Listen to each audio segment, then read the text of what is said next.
Welcome back to the Black and Gold Report presented by Pepsi, a show all about UNC Pembroke athletics. I'm Cameron Songer, joined now in the studio by Adam Harden, Executive Director of the Braves Club. Thanks for stopping by. Thanks for having me, Cameron. You're a first-time guest on this show, but have a long history with the university as a member of admissions and recruiting team for 8 years. Tell us a little bit about yourself, your connection to Robeson County community, and your change in roles as Assistant Athletics Director and the Executive Director of the Braves Club. Yeah, sure. Well, I'm a Robeson County native, born and raised in Lumberton, North Carolina, which is just obviously, right down the road.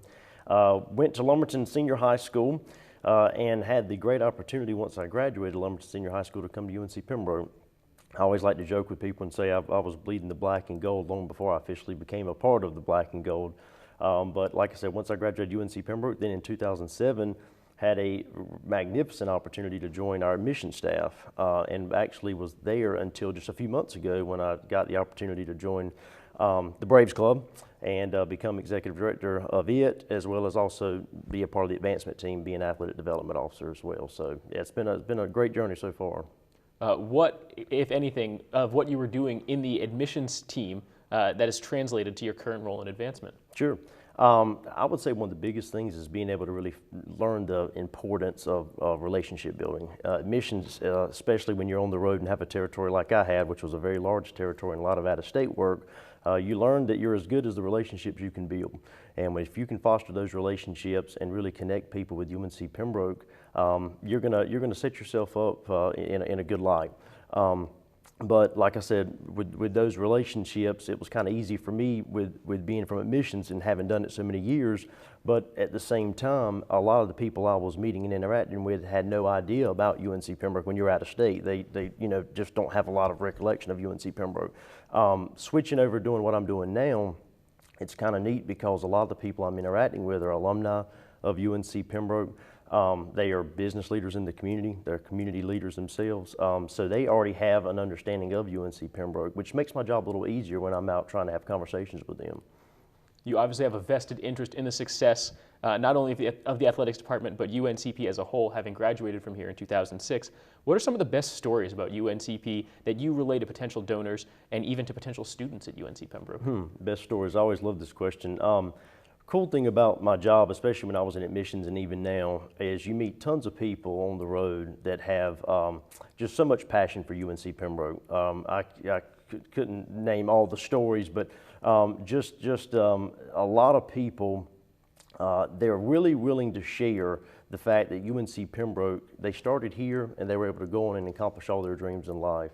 And I'm still so proud of the fact that our leaders throughout the years at the university have really made a conscious effort, Cameron, to keep our costs down, so that students can afford, to come to UNC Pembroke, which is really huge. And it makes my job and role now even more important because I'm trying to obviously, get student athlete scholarship money in the General Scholarship Fund. So yeah, there's tons of good stories, but it's always neat running into people that have some cool things to share about UNC Pembroke. What does your role as Executive Director of the Braves Club entail on a daily basis, and how important is the Braves Club to the success of the student athletes and the coaches at UNCP? Sure, great question. Really, my job is revenue building within the athletic development, office. My primary, when I go to work every day, I'm thinking of how can we get more student athlete scholarship money here at UNC Pembroke.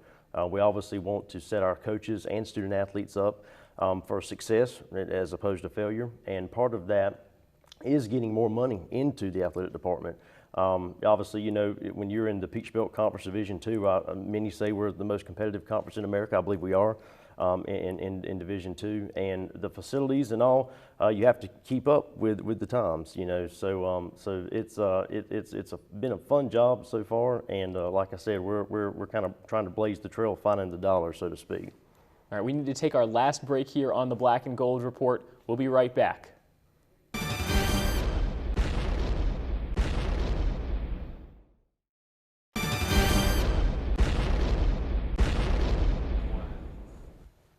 Welcome back to the Black and Gold Report, joined once again in the studio by Executive Director of the Braves Club, Adam Harden. And for those of you who aren't familiar with the Braves Club, Just tell us a little bit about what it actually entails. Sure. The Braves Club is a group of individuals, key donors, key athletic donors, if you will, at UNC Pembroke that really drive the Student Athlete General Scholarship Fund, which is so important and so vital to what we're trying to do here at UNC Pembroke on a day-to-day basis.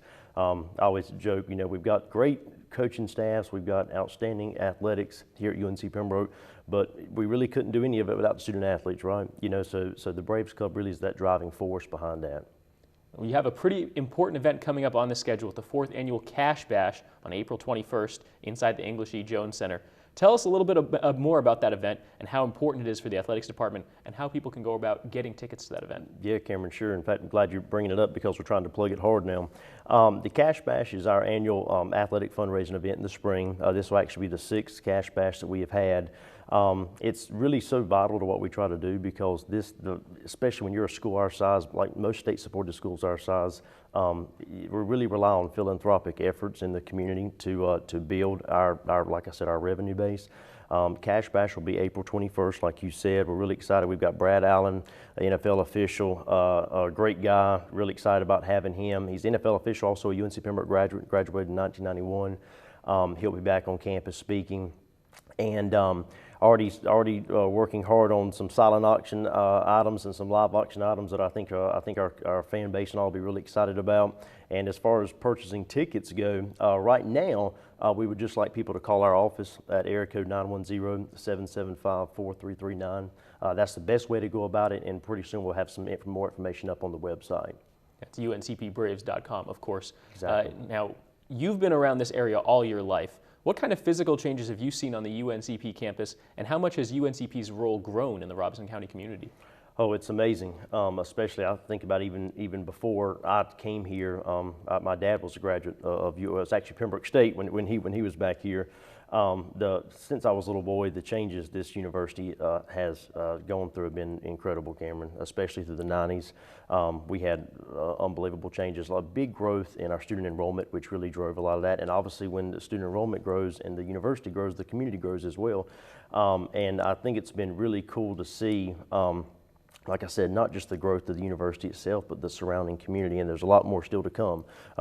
We've got some great folks back in that admissions department working hard right now, I'm sure, on files and bringing in students as we speak. So there's a lot more growth to come, but it's been really fascinating to see the growth of this school. I've got so much pride for this institution, and to see us come from where we've been, it's nothing short of remarkable.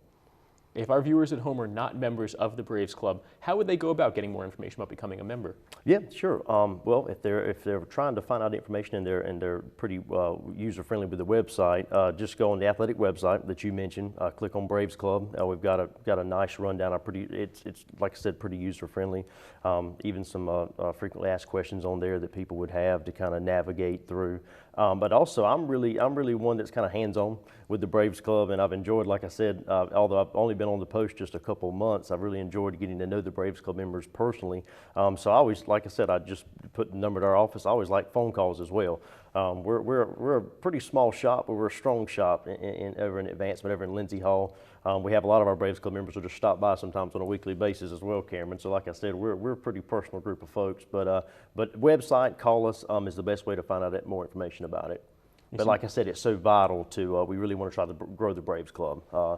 So vital to what we're doing here with our student athletes. You mentioned you're still relatively new in this post. What's one or two things you'd like to see in the next year or so? First thing right now, we really would like to increase the total amount of money coming into the Braves Club. I'd love to see the Braves Club get to where we have $100,000 annually coming into the Braves Club. That's the first goal right now. And the second goal is really just kind of piggybacking on the first one, is increasing membership. With more membership and really getting out and spreading the word about the Braves Club and what we're doing here at UNC Pembroke, all of it will fall into place. We're just really big right now on trying to build those relationships. Get out in the community and let people know our story. It's so vital to tell our story here because not many people, sometimes with even in an hour's drive, don't always know our story. That's the first goals on the horizon. All right, Adam Harden, the Executive Director of the Braves Club, thanks so much for stopping by and for everything you do for this athletics department. That's all the time we have here for the Black and Gold Report this week. For the coaches, O.T. Johnson, and all of our coaching staff, obviously Adam Harden, I'm Cameron Songer, and also a big thanks to our student staff for putting this show together. Thanks for watching. We'll be back next week. Until next time, go Braves.